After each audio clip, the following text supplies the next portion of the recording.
Assalamualaikum warahmatullahi wabarakatuh. Halo semuanya teman-teman, selamat malam, selamat datang kembali di channel kesayangan kita, channel Ilo Ekstrim. Dan dimanapun teman-teman berada, semoga teman-teman selalu dalam keadaan sehat walafiat tanpa kekurangan satu apapun, amin amin ya rabbal alamin. Pada kesempatan yang baik ini kita akan membawakan satu kisah dari penulis favorit kita semua, yaitu Mas Dani SBR. Wow, dan kisah favorit kita semua ya, yaitu kisah Warung Kopi Bang Doni. Tapi sebelum kita masuk ke dalam kisahnya, buat teman-teman mungkin yang belum subscribe, ayo dong bisa diklik dulu tombol subscribe-nya. Jangan lupa lonceng notifikasinya dinyalakan agar teman-teman selalu mendapatkan notifikasi dari konten-konten yang akan kami upload di setiap harinya.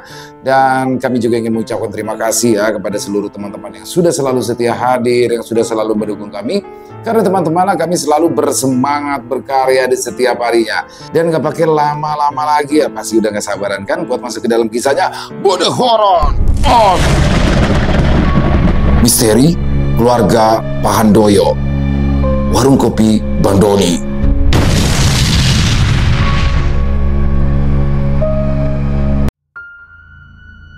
Di pagi yang tenang, langit berwajah muram seolah kehilangan cahaya. Awan kelabu bergulung perlahan menutup setiap sudut langit yang biasanya dihiasi semburat jingga. Mentari bersembunyi di balik selimut awan tebal, seakan ragu untuk menampakkan diri. Kabut tipis menyelimuti pepohonan membuat jarak pandang seolah terselimut oleh tirai kelabu yang lembut namun dingin. Di bawah langit kelabu yang penuh dengan awan menggantung, nampak Doni, Gembul, dan juga Jumeri sedang duduk santai di depan teras sambil menikmati nasi uduk buatan Bu Zubaida.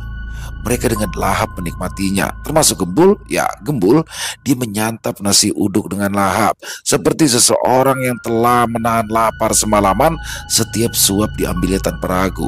Nasi yang gurih dengan taburan bawang goreng dan sambal kacang langsung lenyap dari piring. Suara renyah kerupuk yang pecah di mulutnya bercampur dengan harum santan yang menguar menambah semangatnya menyantap hidangan. Tangannya bergerak cepat, mencampur setiap suapan dengan potongan ayam goreng dan irisan telur, seolah tidak ingin ada rasa tertinggal. Nafasnya sedikit tersengal karena pedasnya sambal, tapi itu tidak menghentikannya. Gembul terus melahap dengan semangat, menjadikan piringnya bersih dalam sekejap, hanya menyisakan aroma lezat yang menggoda. Teplak, Doni yang ada di sampingnya pun dibuat terkesima. Bujuk Bul, pelan-pelan. Set dah, lu makan udah kayak biawak, sangar lu, ucap Doni. Mas Gembul memang dahsyat, pasti kalau lomba makan lawannya Tan Boy Kun bisa menang, saut Jumeri. Tan Boy Kun? Siapa Jum? Tanya Doni. Itu loh bang, YouTuber yang makannya banyak, jelas Jumeri. Ya elah Jum, selama si Gembul lawannya manusia, udah pasti dia yang menang. Malahan lawannya bisa ikuti makan, abis kagak ada sisa, ledek Doni sambil menikmati santapannya. Mendengar itu, Gembul nampak tidak terpancing untuk membalas ledekan dari Doni dan juga Jumeri. Alhamdulillah, emang kalau lagi mendung begini nafsu makan suka nggak kekontrol, ucap Gembul. Pakai alasan mendung, maruk aja Bul, kagak usah nyari alasan. Nah, gue lihat roman-romannya, lu kayaknya mau nambah ini. Tebak Doni yang rupanya tebakannya tepat. Iya bang, kurang ganjel soalnya wetengnya masih kencot, saut Gembul tersenyum. Elah kencot, biar kagak kencot mending lu makan bekicot, hardik Doni sewot. Sementara Bu Zubaida yang sedang melayani pembeli nasi uduknya menyuruh Doni untuk mengangkat jemuran karena melihat langit yang sudah gelap. Don, lu angkatin jemuran Gi, takut hujan. Lah, kan baru dijemur mak, masa udah diangkat aja, saut Doni. Udah mau hujan, buruan angkat. Si Bonis mana sih? Biasanya dia yang tugas ngangkat jemuran, keluh Doni. Walaupun terlihat malas-malasan, Doni pun tetap menuruti perintah dari Mas Zubaida karena Doni sadar selain ibunya itu galak, Bu Zubaida adalah pesilat andal. Doni takut jika sampai membuatnya marah. Setelah selesai mengangkat jemuran, Doni pun menanyakan keberadaan Bonis adiknya. Mak, si Bonis mana sih? Tanya Doni. Keluar katanya, dia katanya mau jogging lari pagi, ungkap Bu Zubaida. Elah, tuh bocah ngayap mulu, kagak betah amat sih di rumah. Ya biarin aja, ngapa sih Don? Lagian pan hari ini hari Minggu, saut Bu Zubaida. Sementara itu, rupanya Bonis sedang bersama temannya Reni sedang lari pagi di salah satu tempat olahraga di Bekasi. "Ren, siap? Udah pemanasan belum?" tanya Bonis sambil merentangkan tangan dan memutar-mutar lehernya. "Gasken, udah pemanasan juga, kuy. Mulai aja," jawab Reni dengan senyum semangat. Rambutnya yang dikuncir kuda berkibar tertiup angin. Mereka berdua pun mulai berlari santai mengelilingi taman, menikmati udara pagi yang segar. Setiap akhir pekan, memang Bonis dan Reni selalu menyempatkan waktu untuk lari pagi bersama di sekitaran daerah mereka di Bekasi. Selain untuk menjaga kesehatan, kegiatan ini juga menjadi ajang untuk mereka berbagi cerita dan melepas penat dari kesibukan sehari-hari. Bonis yang merupakan seorang mahasiswi dan Reni yang sibuk mengurus bisnis kecilnya merasa bahwa lari pagi ini adalah cara yang tepat untuk tetap menjaga hubungan pertemanan mereka.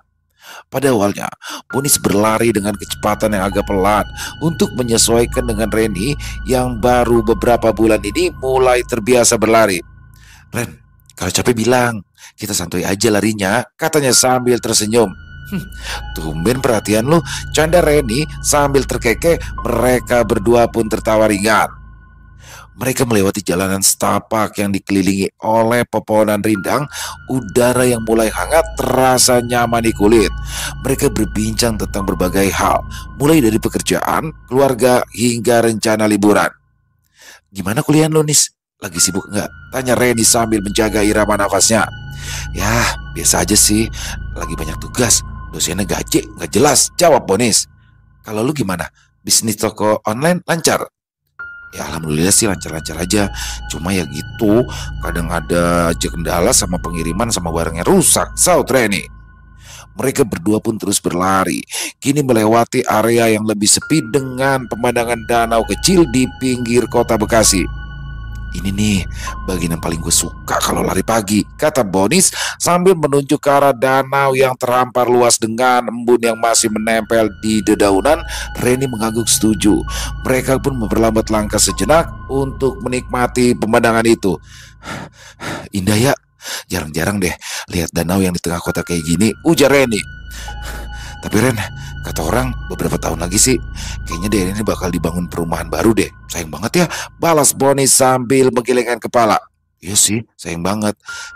Padahal tempat ini bagus buat lari," saut Reni dengan nada sedikit sedih. Setelah melewati jalan setapak yang tenang itu, mereka pun kembali ke area yang lebih ramai, di mana anak-anak kecil bermain sepeda dan beberapa orang tua sedang berolahraga ringan. Bonis dan Reni mempercepat langkah mereka, berlari dengan tempo yang lebih cepat. Wajah mereka mulai berkeringat, tetapi semangat mereka masih membara. "Ren, jangan cepet-cepet dong larinya, capek bet besti," kata Bonis sambil sedikit tersengal. "Ya Nis, ini juga udah pelan, lagian kan udah siang. Pulang yuk," saut Reni sambil tersenyum lebar. Saat mereka hampir menyelesaikan putaran terakhir di taman, tiba-tiba saja Bonis melihat seorang penjual ketan keliling yang sedang lewat di dekat pintu masuk taman. Wajah Bonis langsung berseri-seri. Ren, beli ketan dulu yuk. Kayaknya ketan udah debat deh," katanya sambil menunjuk ke arah si penjual. Reni tertawa kecil. "Ya ampun Nis, katanya mau kurus, habis olahraga malah langsung makan ketan," katanya dengan nada menyindir. "For your information Ren, kalau lihat makanan yang no debat harus langsung diembat," saut Bonis tertawa. Setelah menyelesaikan lari, mereka pun sepakat untuk mampir sejenak dan membeli ketan. Duduk di bangku taman sambil menikmati ketan hangat, mereka berbincang santai sambil bernostalgia. Mereka tertawa-tawa mengenang masa-masa dulu, dari cerita lucu saat mereka berlari terlalu cepat dan jatuh, hingga kenangan pertama kali Bonis mengajak Reni lari bersama setelah ia putus cinta. Namun, perlu diketahui jika Reni merupakan seorang anak yatim karena ibunya telah meninggal 1 tahun yang lalu. Hingga terkadang Reni suka berkeluh kesah kepada Bonis. "Nis, lu tau nggak? Gue tuh seneng banget pas momen-momen kayak gini," kata Reni tiba-tiba dengan nada serius. "Semenjak nyokap gue udah nggak ada, gue kadang suka kesepian deh. Cuma lu doang teman gue yang bisa ngilangin kesepian gue. Bonis tersenyum sambil mengangguk. Iya Ren, sama. Bokap gue kan juga udah nggak ada. Makanya kita jangan sampai putus kontak. Di situ Bonis pun menanyakan hubungan Reni dengan ayahnya. Ya, berbeda dengan Bonis, Reni memiliki hubungan yang buruk dengan sang ayah yang bernama Pak Handoyo. Hingga Reni pun keluar dari rumah dan tinggal dengan tantenya, adik dari sang ibu. Gue jarang ketemu sama dia, Nis. Gue malas. Soalnya kalau kita ketemu pasti aja kita berantem mulu. Gak tahu deh, gue kalau deket sama bokap gue bawaannya panas melulu. Soalnya pas habis nyokap gue meninggal, bokap langsung ada geningan baru. Ungkap Reni sedih. Udah, lu yang sabar ya Ren. Tapi kiriman uang dari bokap lu masih lancar kan? Secara kan bokap lu kan banyak duitnya. Lagian ngapa sih lu cabut dari rumah? Tanya Bonis penasaran. Ya kalau kiriman mah tetep. Tapi kalau gue disuruh tinggal di rumah, kayaknya gue ogah Denis. Gak tahu, awalnya gak enak aja. Gue kayak suka ngimpi yang aneh-aneh gitu. Apalagi bokap suka bawa ceweknya ke rumah. Gue gemes banget Denis. Kesel banget gue ngeliatnya. Mendingan gue minggat, ucap Reni emosi. Setelahnya, mereka pun menghabiskan ketan yang tersisa dengan senyum bahagia di wajah. Meskipun pagi itu terlihat sederhana, tapi bagi mereka berdua, lari pagi di Bekasi menjadi momen yang selalu mereka tunggu-tunggu. Bukan hanya soal kesehatan fisik, tetapi juga tentang menjaga hubungan pertemanan yang sudah mereka bangun sejak lama. Ketika matahari mulai naik dan sinarnya semakin terik, Bonis dan Reni memutuskan untuk mengakhiri sesi lari pagi itu. Cap skuy, udah terang nih, ntar gue hitam lagi. Skuy, minggu depan kita lari lagi ya, kata Bonis sambil mengulurkan tangan untuk tos. Gaskan, minggu depan kita coba rute baru ya, jawab Reni sambil menyambut tos Bonis dengan penuh semangat. Ya, saut Bonis mantap. Mereka berdua pun beranjak dari taman dengan perasaan lega, bahagia, dan penuh semangat untuk menghadapi hari-hari ke depan. Lari pagi itu bukan hanya soal berolahraga, tetapi juga tentang menikmati waktu yang sederhana dengan teman yang berarti di kota yang kadang terasa ramai dan padat, tetapi selalu menyimpan sudut-sudut yang tenang untuk dinikmati bersama. Dan begitu mereka melangkah pulang, hati mereka terasa lebih ringan, siap menghadapi segala kesibukan yang menunggu. Mereka tahu bahwa akhir pekan berikutnya, lari pagi di Bekasi akan selalu menjadi momen istimewa yang mereka nanti-nantikan. Setelah tiba di rumah, Bonis pun sudah disambut oleh kakaknya Doni dengan wajah yang masam. Jepitan rambut, lu kalau minjem chargeran tolong dibalikin lagi. HP gua modar ini. Mana kamar lu pakai segala dikunci lagi. Emang ada apaan sih di kamar lu? Pakai segala dikunci, ucap Doni emosi. Chill bang, chill, santai. Jangan marah-marah mulu dong. Ntar muka abang cepet tua ya. Ntar Bonis ambilin dulu chargerannya ya, saut Bonis yang buru-buru masuk ke dalam kamarnya untuk mengembalikan charger milik Doni. Setelah Bonis memberikan chargeran tersebut, terlihat jika Doni masih merasa jengkel. Nis, emangnya chargeran lu kemana sih? Lu mah kalau pakai barang suka ngacak. Kalau emang rusak, mendingan lu beli yang baru. Ntar abang kasih duitnya. Jangan suka ngerecokin punya abang lu ini, ucap Doni sewot. Sementara itu, di tempat yang berbeda, sepulangnya Reni dari lari pagi, Reni terkejut saat melihat sebuah mobil yang sangat ia kenal berhenti di depan rumah tantenya yang bernama Tante Dina. Rupanya itu adalah Pak Handoyo. Dia keluar dari mobil dengan wajah yang tampak lelah tapi penuh tekad. Reni tahu hari itu pasti akan tiba, hari di mana ayahnya akan datang menjemputnya untuk kembali pulang. Meskipun hatinya terasa berat, ada sesuatu dalam tatapan ayah yang membuatnya tidak bisa menghindar. Reni, panggil Pak Handoyo pelan. Suara itu terdengar lembut namun tegas. Reni hanya diam memandangi ayahnya dari jauh. Ada perasaan campur aduk yang berkecamuk di dalam hatinya, marah, sedih, dan juga rindu. Apa ingin kamu pulang, nak? Lanjut Pak Handoyo sambil berjalan mendekatinya. Kamu tahu, sejak ibu tidak ada, rumah kita terasa sepi. Papa juga merasa kehilangan. Sama seperti kamu, nak. Maafin Papa ya. Kalau Papa suka marahin kamu, Papa salah. Sudah menjauh selama ini. Dan Papa janji, Gak akan pernah ngulanginya lagi. Reni menggigit bibirnya, menahan air mata yang mulai menggenang di pelupuk. Reni gak bisa, Pak, katanya lirih. Reni udah gak mau ke rumah lagi. Pak Handoyo mengangguk pelan, seperti sudah menduga jawaban itu. Ia lalu duduk di samping Reni, mencoba mengurangi jarak yang selama ini terasa begitu jauh. Ibu kamu pasti ingin kita tetap bersama. Dia ingin kita saling mendukung, bukan justru malah terpisah seperti ini. Tante Dina sudah banyak membantu kita. Tapi ingat, kamu tetap anak Papa, Ren. Reni terdiam. Ada bagian dari dirinya yang tahu ayahnya benar. Tante Dina pun tidak pernah memaksa Reni untuk tinggal. Ia selalu mengatakan bahwa kapan saja Reni siap, dia bisa pulang. Tapi ada perasaan takut yang terus menghantui Reni. Sejujurnya, ketika Reni masih tinggal di rumah lamanya, selain selalu bertengkar dengan sang ayah, Reni juga merasa jika ada sesuatu yang aneh di sana. Melihat sikap ayahnya yang tulus, perlahan pertahanan Reni mulai runtuh. Air mata yang ia tahan akhirnya jatuh juga. Ayahnya kemudian memeluknya dengan erat, seolah-olah ia sedang berusaha menyatukan kembali bagian-bagian yang telah lama terpisah. Maafin Papa ya, Nak. Papa janji akan selalu ada buat kamu. Dan Papa gak akan marah-marah lagi, bisik ayahnya. Reni memejamkan mata, membiarkan pelukan ayahnya memberikan kehangatan yang sudah lama tidak ia rasakan. Dia sadar rasa sakit itu tidak akan sepenuhnya hilang, tapi mungkin dengan bersama-sama mereka bisa menemukan cara untuk kembali membangun rumah yang dulu penuh cinta. Dengan berat hati, Reni mengangguk, menerima kenyataan bahwa inilah saatnya untuk dia pulang. Bukan hanya ke rumah fisik mereka, tapi juga pulang ke keluarganya yang utuh, meski dengan luka yang akan terus mereka bawa bersama. Tante Dina yang sedari tadi mengamati dari pintu masuk tersenyum kecil, menahan air matanya sendiri. Dia tahu mendiang kakaknya pasti akan bahagia melihat keluarga kecilnya kembali bersama, meski dengan segala kesedihan yang mereka rasakan. Hari itu, Reni dan ayahnya pulang bersama, membawa kenangan akan ibu yang akan selalu ada di hati mereka dan siap memulai lembaran baru dalam hidup mereka.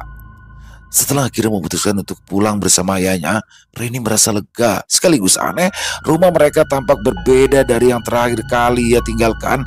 Terasa lebih gelap, lebih sunyi, dan hawa yang begitu dingin seolah menyelimuti setiap sudut ruangan. Walaupun terdapat perbaikan di beberapa tempat, tapi seperti tidak membuat rumah tersebut lebih baik. Reni sangat merasakan itu. Namun, karena tidak mau merusak suasana, Reni pun hanya diam membisu dan menuruti semua perintah dari ayahnya. Kini, Reni telah menempati kamarnya yang lama, yang telah direnovasi oleh ayahnya. Walaupun kesan pertama pada rumah lamanya tidak begitu baik, kamar Reni yang berada di lantai atas seolah berbeda. Ya, di dalamnya sangatlah nyaman, dengan interior cerah serta terdapat cermin dan tempat tidur yang megah. Reni terlihat senang dengan kamar barunya tersebut. Malam itu, Reni pun segera mengabari Bonis jika kini dia telah kembali ke rumah lamanya dan tinggal dengan ayahnya. Nis, gue balik ke rumah. Tadi bokap gue jemput di rumah Tante Dina, ungkap Reni.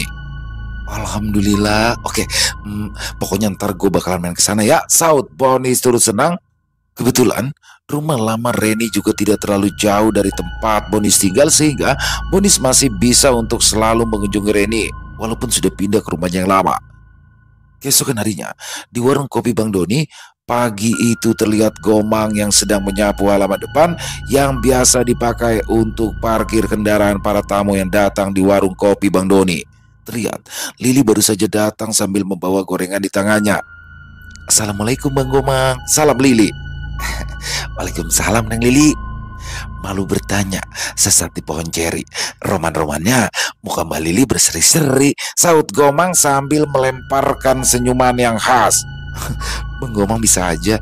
Iya bang, kalau mulai hari kita itu harus selalu happy, ucap Lili membalas senyuman Gomang. Desa suka maju, lurahnya Babak.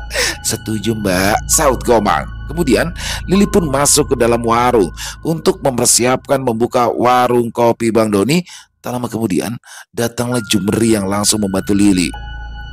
Setelah warung kopi Bang Doni buka, muncullah Reni yang merupakan teman dari Bonis. Rupanya Reni juga merupakan teman dari Lili. Di situ, Reni menghampiri Lili untuk menyapa dan menanyakan kabar. Lili, kabar lu gimana? Gue dengar dari Bonis, lu kerja di sini ya? Saud Reni menyapa Lili. Hai Ren, alhamdulillah baik. Iya sih, gue kerja di sini. Lu sendiri gimana kabarnya? Tanya Lili balik. Alhamdulillah Li, gue baik. Iya, gue ganggu nggak? Gue sih Ren, santuy. Soalnya kan masih pagi, belum rame. Kemudian Lili mengajak Reni mengobrol di salah satu meja di warung kopi Bang Doni. Iya Ren, lu mau minum apa? Tenang aja, gratis kali ini. Gue yang traktir deh. Tumben sih lu kesini, ucap Lili. Gak usah Li, gue cuma kebetulan lewat aja. Terus gue pengen deh ketemu sama lu, saud Reni tersenyum. Akhirnya keduanya pun mengobrol panjang lebar tentang kehidupannya masing-masing. Di situ Reni juga memberitahu Lili jika dia sekarang telah kembali tinggal bersama ayah kandungnya di kediamannya yang lama. Alhamdulillah kalau emang gitu Ren, semoga kehidupan lu jadi lebih baik ya, ucap Lili pada sahabatnya. Sepulangnya dari warung kopi Bang Doni, Reni mendapati ayahnya yang sudah berada di rumah. Ayah udah pulang? Tanya Reni penasaran. Oh iya nak, kebetulan pekerjaan ayah sudah selesai, jawab ayah Reni saat itu. Saat itu perbincangan keduanya nampak normal, selayaknya antara seorang ayah dan anak. Ayahnya berusaha bersikap seperti biasa, tersenyum dan bertingkah seakan semua baik-baik saja. Namun ada sesuatu yang membuat Reni merasa tidak nyaman. Saat itu dia memergoki ayahnya, menatapnya dengan pandangan aneh seperti ada sesuatu yang disembunyikannya. Itu terbukti pada malam itu Reni merasakan hal yang tidak wajar. Ya, ketika dini hari tiba-tiba saja Reni terbangun karena mendengar langkah-langkah kaki yang pelan namun berat berderap di lantai bawah rumahnya. Karena penasaran, Reni pun keluar dari dalam kamarnya dan tak sengaja dia mencium bau wangi kemenyan yang samar yang segera menghilang begitu ia mencoba mencari sumbernya.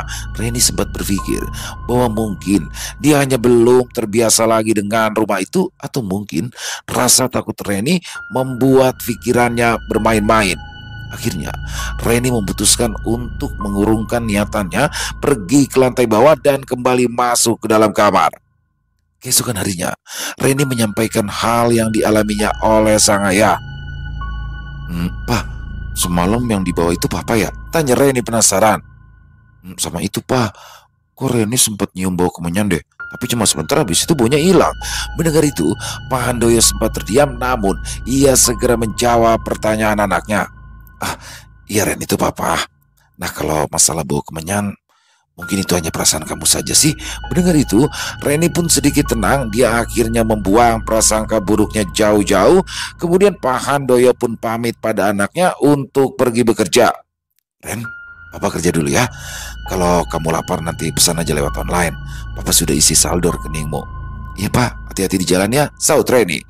Tak lama kemudian, Pak Handoyo pun pergi meninggalkan rumahnya dan di perjalanan menuju kantor, dia menerima panggilan telepon dari seseorang yang rupanya adalah seorang wanita. Terdengar percakapan tersebut cukup intens. Di situ dapat dipastikan jika Pak Handoyo nampak berdebat dengan wanita yang ada di sambungan telepon. Sementara di tempat yang berbeda, Doni terlihat sedang memainkan burungnya yang berwarna putih keabu-abuan. Rupanya itu adalah burung baru Doni yang berjenis beo. Ya, jenis burung yang bisa menirukan suara-suara manusia, sehingga Doni pun sangat senang karena mendapatkan mainan baru. Melihat itu, Gembul pun langsung menghampiri Doni. Wah, burung baru ya Bang? Tanya Gembul. Iya dong Bul, burung mahal nih, namanya Martin. Waduh, kayak orang barat ya Bang, Martin. Kenapa gak ganti nama aja Bang, jadi Solikin gitu Bang? Bagus itu. Solikin, lu kata burung gua orang Brebes. Ini burung mahal Pul, ada sertifikatnya, ucap Doni sewot. Waduh, kayak tanah aja ya Bang, pakai sertifikat segala. Yah, diam aja lu ah. Kagak enak banget, lu kagak ngerti. Ini tuh burung mahal, harganya 5 kali motor lo, ucap Doni bersemangat. Tetep aja Bang, namanya burung, kalau mati ya dikubur, ledek Gembul ketus. Buset dah, lu nyumpain si Martin mati, sial dangkalan lu, hardik Doni. Tanpa disangka-sangka, pembicaraan mereka didengar oleh Bu Zubeda dari dalam. Bener-bener dah lu ya Don. Lu kan mau kawin, bukannya nabung, malah beli burung mahal. Ntar lama-lama burung lu gue cekek, ancam Bu Zubaida pada Doni. Mendengar itu, Doni pun terkejut. Dia tidak menyangka jika pembicaranya tadi dengan Gembul didengar oleh Bu Zubaida. Ampun mak, jangan cekek Martin mak. Lagian masih Martin kagak mahal mak. Yang jual kan lagi BU, butuh uang, makanya Doni beli. Lagian burung-burung Doni yang lain mak udah Doni titipin sama si Jaka tuh tukang burung buat dijual, buat gantiin beli si Martin mak, ungkap Doni ketakutan. Namun ketika Bu Zubaida melihat burung beo milik Doni, emosinya seakan mereda. Ya, karena burung Doni kali ini memiliki bentuk yang cukup indah dan lucu, sehingga Bu Zubaida sesaat terkesima melihatnya. Bu Zubaida lalu mendekati burung beo milik Doni yang terdapat di dalam sangkar. Terlihat burung yang bernama Martin itu nampak jinak dan menatap balik Bu Zubaida. Alhasil Bu Zubaida terlihat tersenyum kecil dan membuat Doni menjadi bahagia karena ia tak menyangka jika Martin bisa membuat Bu Zubaida merasa takjub. Hingga tiba-tiba saja burung tersebut mengeluarkan suaranya. "Apa lu jelek? Apa lu jelek?" ucap Martin sang burung beo saat beradu tatap dengan Bu Zubaida. Mendengar itu, raut wajah Bu Zubaida berubah seketika. Senyuman kecil yang tadi sempat terlintas di wajahnya berubah menjadi amarah selayaknya gunung Merapi yang siap meletus. Mendapat itu, Doni segera menenangkan ibunya yang kembali emosi. "Sabar mak, sabar, istighfar nyebut. Ini pan cuma burung mak," ucap Doni memelas dengan nafas berat dan menggeram. Bu Zubaida berkata, sekate-kate lu ngatain gua di rumah diri. Udah bosen terbang lu kayaknya. Kerongkongan lu lancar amat romannya. Mau gue potek tuh leher. Hah? Sentak Bu Zubaida sambil menatap tajam ke arah Martin si burung beo. Doni nampak gemetar sambil menghalang-halangi Bu Zubaida. Doni membujuk ibunya agar tidak mengeluarkan semua jurus silatnya. "Mak, ampun ngapa mak, sabar. Ini si Martin mah belum diajarin. Nanti Doni ajarin biar kagak ngomong jelek lagi. Nanti pan kata mak kita kagak boleh ngebunuh makhluk hidup," ujar Doni yang masih memelas pada ibunya. Akhirnya Bu Zubaida pun mengurungkan niatannya untuk menghilangkan nyawa si Martin burung beo dan langsung masuk ke dalam rumah. Melihat itu, Doni pun lemas sekaligus lega saat Bu Zubaida masuk ke dalam rumah. Mendapati itu, Gembul hanya tersenyum simpul melihat Doni yang mengelus-ngelus dadanya. Martin, bercanda kok sama singa," ledek Gembul sambil meninggalkan Doni dan Martin si burung beo. "Ya Allah, Martin, ngapain sih lu ngomong kayak gitu? Buset dah, jangan ngomong gitu lagi ya Martin," mohon Doni pada burung miliknya. Bacot, ucap Martin lagi yang rupanya memiliki kebiasaan berkata buruk. Mendapat itu, Doni hanya bisa menepuk jidatnya karena ia baru mengetahui jika si Martin ini memiliki perangai yang buruk. Beberapa jam kemudian, di malam itu, terlihat Doni yang nampak gusar karena rupanya chargeran handphonenya kembali dipinjam oleh Bonis. "Bonis, woi, Bonis!" teriak Doni. "Ngapain sih lu Don? Teriak-teriak panggil adik lu begitu?" tanya Bu Zubaida merasa terusik. "Mak, mana tuh Kemiri mak? Giliran dicari susah banget kayak ujung solatip," tanya Doni sewot. "Emangnya ngapain sih lu nyari dia?" Si Bonis tentu katanya mau nginep di rumah temennya, si Reni. Tadi habis isya dia dijemput. Ya Allah, Bonis, dia minjem chargeran Doni mak. Bukannya dia balikin, dia malah nginep di rumah temennya. Bener-bener dah tuh manusia, saut Doni emosi. Sementara itu, di tempat kediaman Reni, Bonis nampak sedang asyik mengobrol dengan sahabatnya itu. "Ren, gue gak apa-apa kan sama bokap lu nginep di mari?" tanya Bonis. "Santuy Bray, bokap gue itu baliknya malam. Lagian emang kenapa kalau lu nginep di sini? Kita kan sama-sama cewek. Kalau lu cowok baru tuh jadi masalah," saut Reni tersenyum. Kemudian obrolan mereka berlanjut hingga rasa kantuk mulai menghinggapi mereka berdua. Setelah mematikan lampu kamar, akhirnya mereka pun tertidur di kasur yang nampak lebar milik Reni. Namun di situ, setelah 1 jam mereka berdua terlelap, tiba-tiba saja Reni terbangun oleh suara bisikan yang mengerikan dan terdengar sangat jelas di telinganya. Reni, Reni, sebentar lagi kamu adalah korban selanjutnya. Mendengar itu, sontak membuat Reni ketakutan. Tak ayal dia pun langsung membangunkan Bonis. Nis, Bonis, bangun Nis, ujar Reni berusaha membangunkan Bonis. Ada apaan sih Ren? Emang udah subuh ya? Tanya Bonis tengah sadar. Bukan Nis, ada suara. Gue takut Nis, saut Reni terlihat ketakutan. Takut? Emang ada apaan sih? Tanya Bonis lagi yang kini mulai tersadar sepenuhnya. Itu Nis, itu apaan? Teriak Reni yang tiba-tiba saja ia melihat bayangan besar di ujung kamarnya. Bayangan besar berbulu yang berdiri tegap di ujung kamar Reni. Matanya merah menyala dengan dengusan di hidungnya, membuat siapapun yang melihat akan dibuat merinding ketakutan. Mendapati itu, keduanya pun langsung berteriak seketika. Tak pelak, Reni dan Bonis langsung berlarian keluar kamar dengan tergesa-gesa. Setelah di luar, Bonis pun menanyakan keberadaannya dari Papa Reni. Ren, buka belum mana? Tanya Bonis ketakutan. Kayaknya belum pulang Denis, jawab Reni lemas. Terus nggak ada siapa-siapa lagi dong di sini? Ya nggak ada. Pembantu gua kan pulang kalau malam. Di rumahnya deket soalnya, saut Reni. Yaudah deh, kita ke rumah gua aja yuk sekarang. Gue juga takut nih kalau di sini, pinta Bonis. Akhirnya mereka berdua memutuskan untuk pergi dari rumah Reni malam itu. Walaupun semua barang bawaan Bonis masih berada di kamar Reni, namun Bonis tidak menghiraukannya karena memang saat itu Bonis sangat ketakutan. Untungnya kunci motor milik Reni menggantung di ruang tamunya, hingga mereka pun bisa menggunakan sepeda motor milik Reni untuk menuju ke rumah Bonis di malam itu. Beberapa saat kemudian, mereka pun tiba di rumah Bonis. Di situ, Bonis langsung mengetuk pintu rumahnya dengan panik. Tok, tok, tok, tok, tok, tok. Assalamualaikum, ucap Bonis gusar. Tak lama kemudian, Doni pun langsung membukakan pintu sambil menegur Bonis yang mengetuk pintu terlalu kencang. Waalaikumsalam. Ya Allah Nis, ada apaan sih? Lu ngetok pintu gedor-gedor begitu? Tanya Doni. Please, ntar aja nanyanya bang, jawab Bonis tersengal-sengal. Setelah Bonis telah merasa tenang dan dapat mengumpulkan nafasnya kembali, dia pun menceritakan peristiwa yang baru dialaminya pada sang kakak. Mendengar itu, Doni pun menjadi prihatin. Lalu ia menyuruh Bonis dan Reni segera beristirahat tidur. Namun di situ Reni membisikkan Bonis mengenai sesuatu hal.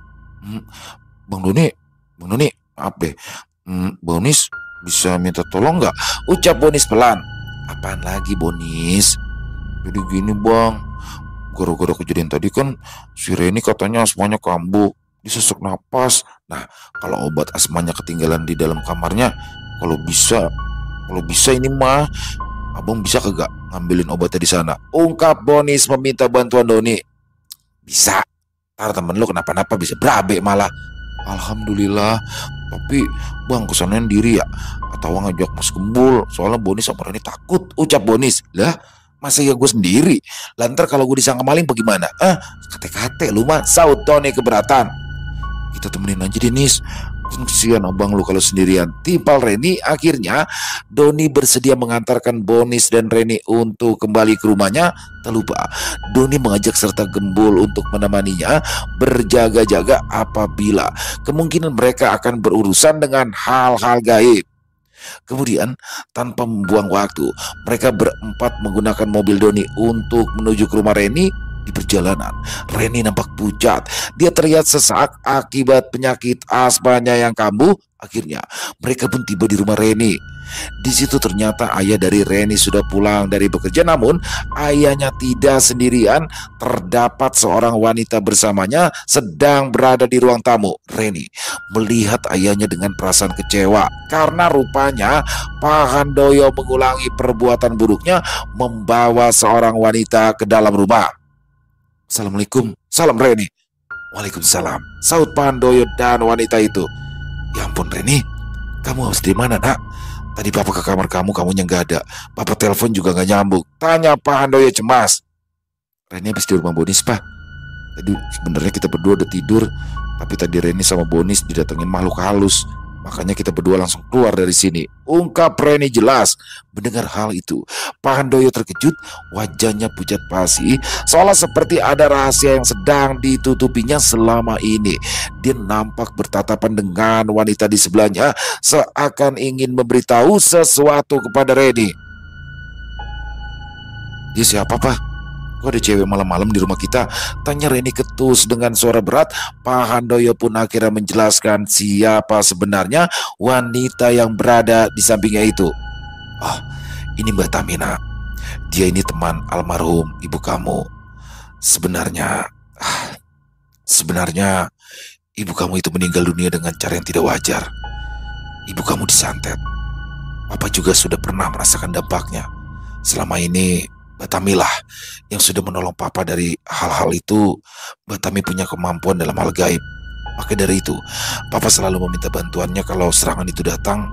Dan Mbak Tami juga yang menyarankan agar kamu tidak berada dulu di rumah ini. Sebenarnya Papa saat itu sempat menolak. Tapi kata Mbak Tami, sesuatu yang buruk akan menimpa kamu kalau kamu tetap ada di rumah ini. Maka dari itu, ketika kamu memutuskan untuk tinggal di rumah Tante Dina, Papa sama sekali tidak keberatan. Tapi lama-kelamaan, Papa kangen sama kamu, nak. Papa gak bisa jauh dari kamu. Makanya tanpa sepengetahuan Mbak Tami, Papa bawa kamu kembali ke rumah. Papa pikir serangan gaib itu sudah hilang. Tapi ternyata Papa salah. Dan akibatnya serangan itu datang ke kamu sekarang. Maafin Papa ya, kalau gak sempat memperkenalkan kamu ke Mbak Tami. Kamu jadi salah paham. Tapi di lain sisi Papa juga gak mau memberitahu kamu. Papa takut jadi beban buat kamu. Ungkap Pak Handoyo menjabarkan semuanya. Ren, Mbak mau tanya deh, tadi ada apa ya? Apa yang kamu lihat pas didatangi oleh makhluk halus itu? Tanya Tami penasaran. Reni pun memberitahu jika makhluk tersebut mengatakan jika Reni adalah korban selanjutnya. Entahlah apa maksud dari perkataan makhluk tersebut. Namun belum selesai Reni melanjutkan ucapannya, Reni terlihat sesak. Rupanya penyakit asma Reni kini semakin memburuk. Reni pun segera naik ke kamarnya dengan ditemani oleh Bonis. Kemudian Doni dan Gembul yang sedari tadi hanya sebagai penonton langsung memperkenalkan diri mereka pada Pak Handoyo dan Batami. Di situ, tiba-tiba saja Tami dapat membaca sosok Gembul yang rupanya menyimpan kemampuan dalam menangani hal-hal gaib. Sedangkan Batami melihat Doni memiliki ilmu turun-temurun yang diwariskan dari leluhur. Mas Gembul, sepertinya Mas Gembul bukan orang biasa deh. Tanya Mbak Tami penasaran. Iya Mbak, dia memang bukan orang biasa. Soalnya dia kalau makan suka nambah 4 piring. Celetuk Doni yang langsung membuat suasana menjadi cair. Di tengah perbincangan mereka, tiba-tiba saja terdengar teriakan dari atas. Tepelak, semua orang yang berada di bawah langsung naik ke atas untuk melihat apa yang sedang terjadi. Setelah di atas, mereka mendapati jika Reni sedang kerasukan oleh makhluk halus. Reni terlihat kejang-kejang di atas lantai sambil dipegangi oleh Bonis. Di situ, Mbak Tami pun dapat melihat jika Reni tengah diserang oleh sesosok makhluk halus. Namun, Mbak Tami tidak memiliki kemampuan untuk mengusir. Dia hanya dapat merasakan kedatangan dari makhluk tersebut. Berbeda dengan Gembul. Tanpa menunggu apa-apa, Gembul langsung mendekati Reni dan mengambil tindakan untuk segera mengusir makhluk halus itu. Di situ, Gembul nampak berkonsentrasi sambil membaca doa untuk mengusir makhluk yang merasuk Reni. Seketika, Reni berteriak keras, suaranya pun berubah nampak berat. Siapa kamu? Jangan ikut campur urusanku, ucap makhluk yang merasuki Reni. Minggat kon, keluar dari badan gadis ini. Kalau ndak tak musnahin sekarang juga, gumam Gembul sambil tetap menjaga konsentrasinya dalam penerawangannya. Gembul melihat jika makhluk tersebut begitu bernafsu untuk membawa jiwa Reni saat itu. Tampilannya begitu menyeramkan dengan tubuh yang dipenuhi bulu, matanya merah menyala dari hidungnya seolah seperti mengeluarkan asap, seakan-akan bisa mengeluarkan api. Namun Gembul di sini tidak gentar sedikit pun. Dengan keyakinannya, Gembul langsung membaca doa yang dirapal. Awalnya makhluk tersebut terlihat masih kuat, tapi lama-kelamaan makhluk itu nampak kepanasan. Seketika tubuhnya pun terbakar hebat hingga membuatnya menggelinjang tak beraturan. Akhirnya Gembul berhasil memusnahkan makhluk mengerikan yang berada di depannya kala itu. Sepeninggalan makhluk itu, Reni nampak lemas, wajahnya pucat. Mendapati itu, Pak Handoyo langsung membopongnya ke atas kasur agar Reni berasa nyaman. "Kamu gak apa-apa, nak?" tanya Pak Handoyo pada anaknya. Nampak Reni tidak merespon pertanyaan dari ayahnya. Di situ, Pak Handoyo langsung bertanya pada Gembul mengenai kondisi anaknya. "Mas Gembul, bagaimana keadaan anak saya? Apa dia tidak apa-apa?" tanya Pak Handoyo panik. "Tunggu bentaran ya Pak, teman saya kalau habis beginian kagak bisa diajak ngomong, lagi ngumpulin napas dulu soalnya," timpal Doni dari arah belakang. Di situ Batami ikut mengomentari jika Gembul telah berhasil mengusir makhluk yang selama ini meneror keluarga Pak Handoyo. Batami juga menambahkan jika Gembul merupakan seorang yang sakti karena Batami sendiri belum pernah melihat orang yang memiliki kemampuan seperti Gembul yang dapat memusnahkan makhluk tersebut dengan begitu mudahnya. Namun Batami tak menyangka jika efek dari semua itu membuat Gembul terlihat sangat kelelahan, sehingga Doni pun menimpali komentar Batami. "Kalau dia mah emang kurang olahraga mbak, males banget orangnya. Padahal mah saya udah sering ngajak-ngajak jalan-jalan pagi, tapi emang dasar orang males," ungkap Doni menjelek-jelekan Gembul. Mendengar itu, Batami pun hanya tersenyum kecil. Tak lama kemudian, Gembul pun memberikan penjelasan mengenai sosok makhluk yang telah merasuki Reni. Di situ, Gembul mengatakan jika makhluk tersebut merupakan kiriman orang yang menumbalkan keluarga Pak Handoyo. Benar apa yang dikatakan Pak Handoyo sebelumnya, jika istrinya atau ibu dari Reni adalah korban pertama yang berhasil diambil oleh makhluk tersebut. Gembul pun tidak menampik jika serangan yang lain masih bisa datang, berhubung mereka belum menemukan siapa pelaku di balik teror ini. Mendengar itu, Pak Handoyo merasa takut sekaligus bersyukur karena Gembul telah berhasil menolong anak perempuan satu-satunya. Di situ, Pak Handoyo pun menjanjikan Gembul uang yang besar apabila Gembul mau menolong keluarganya. Namun, mendapati penawaran dari Pak Handoyo yang begitu menggiurkan, reaksi Gembul cukup mengejutkan. "Terima kasih Pak, pokoknya saya menolak rezeki, tapi saya nggak bisa menerimanya.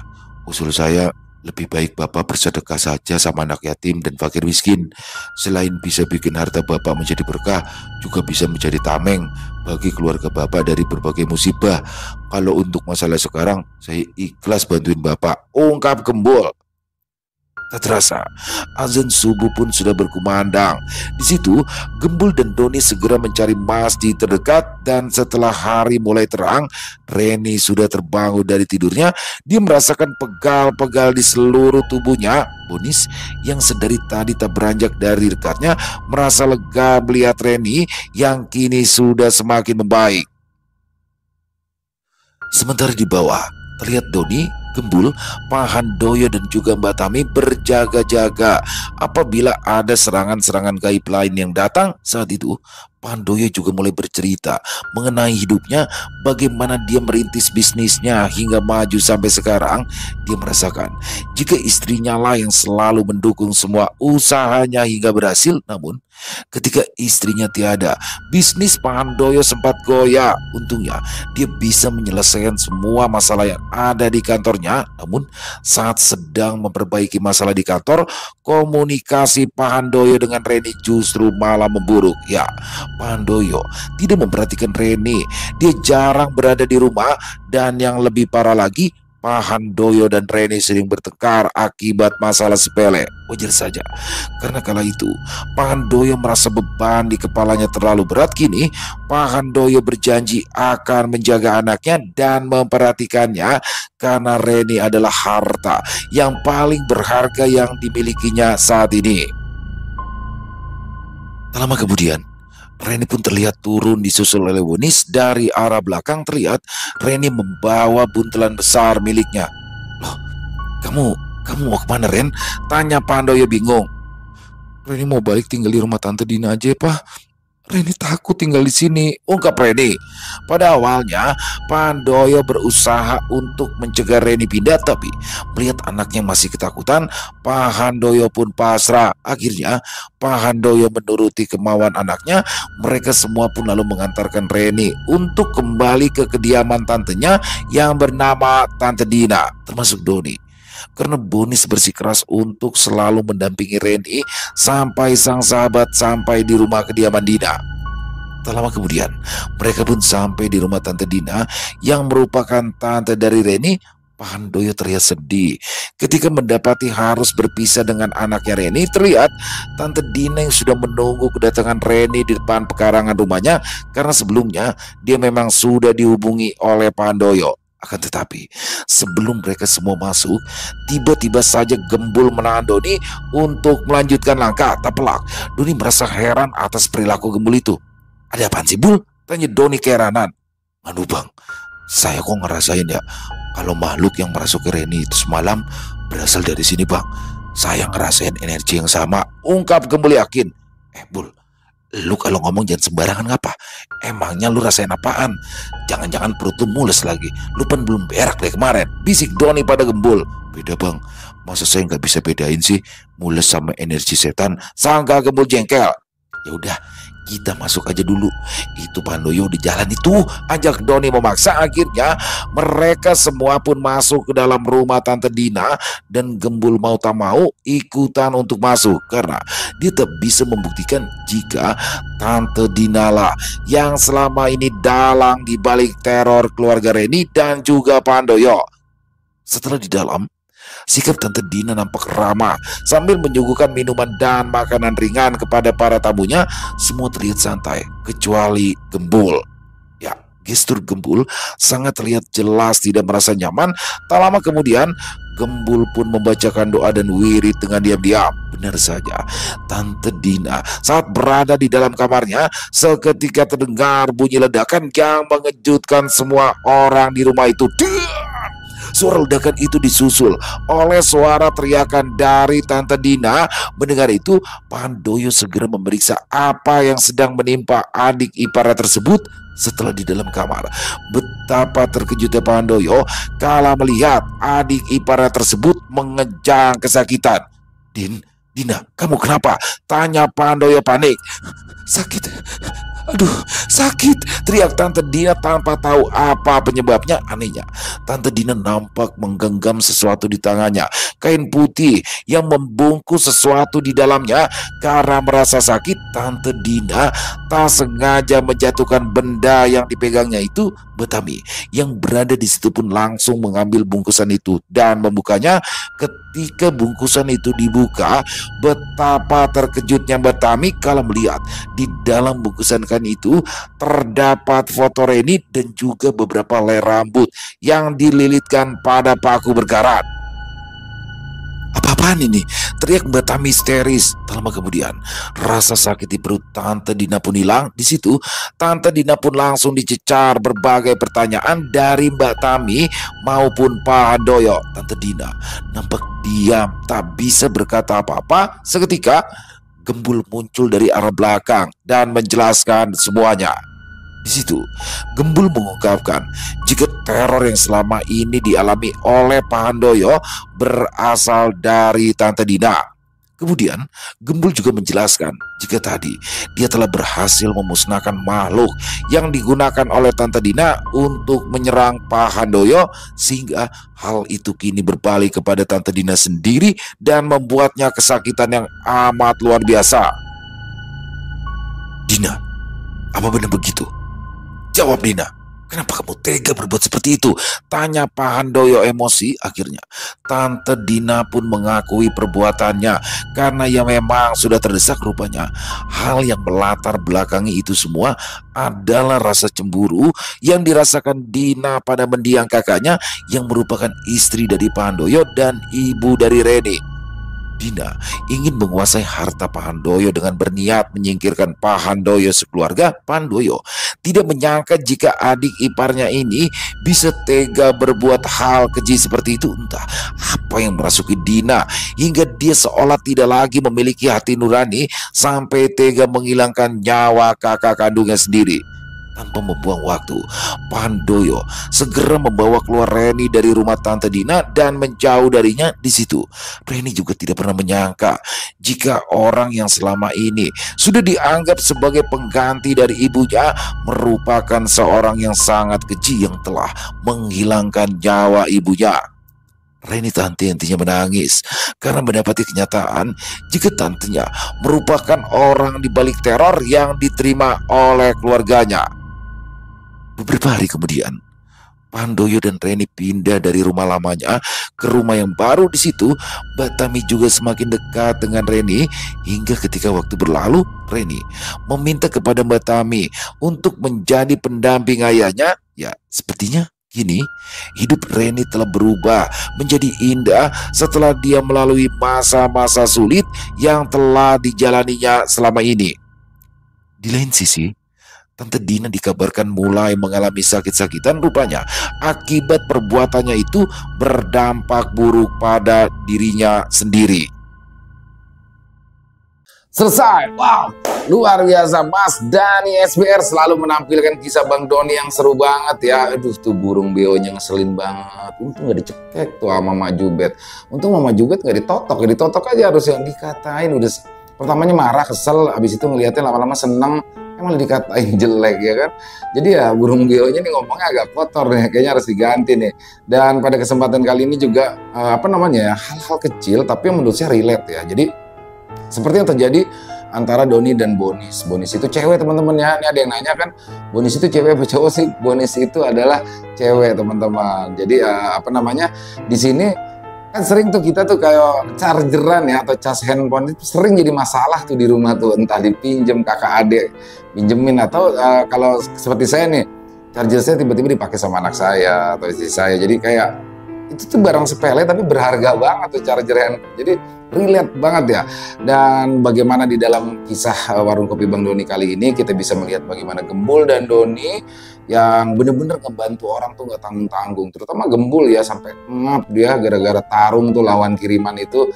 Dan plot twist, kalau menurut saya ini plot twist. Jadi bener-bener gak nyangka kalau ternyata adalah Tante Dina pembuat onar segalanya, pembuat teror segalanya. Tadinya yang ada di pikiran saya ya pesugihan. Pertama yang ada di otak saya pesugihan nih, bapaknya melakukan pesugihan.